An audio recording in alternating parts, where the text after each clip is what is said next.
L'odeur corporelle, un truc qui vous passionne chez moi, mais alors constamment sur toutes les vidéos ou sur tous les lives. Et oui, parmi les centaines de commentaires que je reçois régulièrement, c'est toujours mon odeur corporelle qui vous passionne.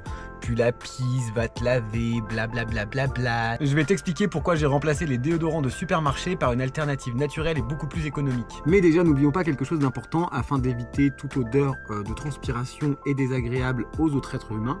Une bonne alimentation ainsi qu'une bonne hydratation permettra d'éviter toutes ces odeurs. Alors, je pense qu'on le sait tous, ou alors si on le sait pas, je vais peut-être t'apprendre quelque chose. La plupart des déodorants en supermarché sont bourrés de produits chimiques. Sel d'aluminium, parabènes, parfums synthétiques et plein d'autres encore. Vraiment, il y en a acheté, vous pouvez regarder dans vos bouteilles. Perturbateurs endocriniens et tout le tralala. Ces produits synthétiques peuvent déjà premièrement être irritants pour la peau, mais ils sont aussi de plus en plus pointés du doigt pour leurs effets nocifs sur la santé. Et sans oublier que c'est encore une fois ultra polluant pour l'environnement.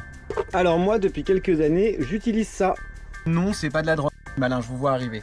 Ceci est tout simplement du bicarbonate de soude. L'un des ingrédients principaux dans vos déodorants que vous payez une blinde. C'est pour moi l'alternative la plus respectueuse de l'environnement et pour ton corps.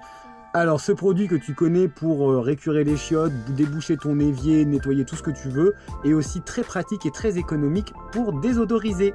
Et en plus, je suis sûr que vous en avez au fond de votre placard. Le bicarbonate est donc 100% naturel et sans produits chimiques. Il est aussi ultra économique et il neutralise les odeurs sans bloquer la transpiration. Parce que oui, c'est important de transpirer. La transpiration est un processus naturel qui permet à notre corps de réguler notre température et aussi éliminer les toxines. Et donc bloquer la transpiration avec des déodorants antitranspirants peut avoir des effets négatifs à long terme. Alors oui, vous allez me dire, oui, je peux le faire moi-même, je le fais moi-même avec de l'huile de coco, de l'ylang-ylang, du tritri, des huiles essentielles, machin, blablabla.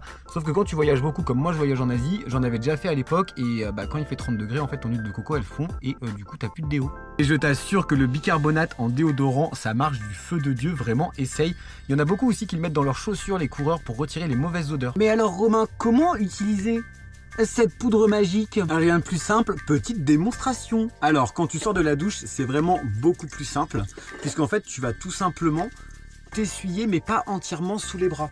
Donc là je me réhumidifie les bras avec un gant de toilette. Une fois les dessous de bras légèrement humidifiés, parce que je suis pas trempé, c'est pas en train de dégouliner, je vais mettre mes doigts dans mon bica, regarde j'ai un petit peu de poudre, et je vais venir l'appliquer sous les bras. Il va fondre légèrement. Cela te permettra du coup de ne pas sentir pendant au moins 2-3 jours facilement. Alors oui, il est possible que quand ça sèche, tu aies une légère petite trace blanche, juste autour, une petite auréole, puisque c'est le bica qui va sécher. Et ouais, plus d'odeur. Grâce à cette technique, tu es donc protégé des odeurs, mais tu évites aussi le surplus de plastique, d'aluminium qui est utilisé pour fabriquer les déodorants, ainsi que tous les produits chimiques, comme on l'a déjà dit avant, polluants pour l'environnement. Tu fais donc un petit geste pour la planète, mais aussi pour ton corps. Alors, je suis persuadé que tu en as chez toi. Maintenant, je te laisse essayer ce soir ou demain, et tu viens me laisser un petit commentaire pour dire ce que t'en penses. Tchuss!